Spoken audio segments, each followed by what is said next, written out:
Дархан хотын зүрх болсон дархан тавь цогцлборыг аймгийн засаг даргын энх болд худалдаа үйлчилгээний автомашингүй орчин байх ёстой гэж үзэж байгаа юм а. Иймд гудамж төслийн багтай хамтран томоохон хотуудын жишгээр тус талбайд жилийн 4 улиралд үйлчилгээ явуулах боломжтой худалдаа үйлчилгээний байгууламж ногоон талбай амрах орчныг байгуулах юм байна. Эдийн зогсож байгаа манай дархан тавь цогцлбор одоо миний нард харагдж байгаа байгууламж бол яг төв талбай хэсгийн ийм байгууламж байгаа. Тэгэхээр одоо ямар шийдэл санаа гаргаж ийн гэхээр энэ байгуулагч маань худалдаа үйлчлэгээний ийм сайхан хоёр давхар тийм одоо барилга болно гэсэн үг.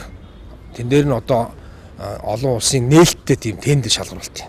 Ингээ барилгынхаа энэ талбайнуудыг хуваарлаад сайхан одоо дэлхийн нэртэй Том Томс кофе шоп байж болно. Олон одоо нэр төрлийн те худалдаа үйлчлэгээний байгууламжууд үүсгэх юм. Тэгээ энэний урд дуур нь энд одоо дархан тавийн энэ дарханы зүрх болсон газар дээр баригдах барилга байгууламжн дээр нь бид нар дэлхийн жишгт нийцсэн тийм сайхан барилгыг барь гэдэг даалгаврыг архитектор маань өгнө. Тэрнийхээ дагуу ч хийлгэх болно.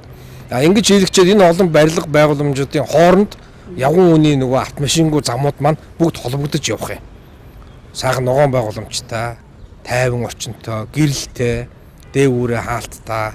Тэгээ одоо энэ сайхан талбай дээр нь худалдаа үйлчлэгээ болцохоор хүмүүс нь сайхан зуны улиралд кофегоо уугаад сууж болно. Дээдлийн талбай дээр нь гараад одоо сайхан түргэн хоолны олон Макдоналдс, Пицца Хат, Бургер Кинг гэх мэтлэн одоо Монголд ороод ирсэн байгаа шүү дээ. Энэ сүлжээнүүд ажиллаж болно. Гэх мэтлэнгээр энэ төв талбай дээр энэ сайхан байгууламжуудыг холбосон замууд байна. Замууд нь өөрсдөө иргэд маань тайван зорчих ийм сайхан орчин бүрдүүлж их.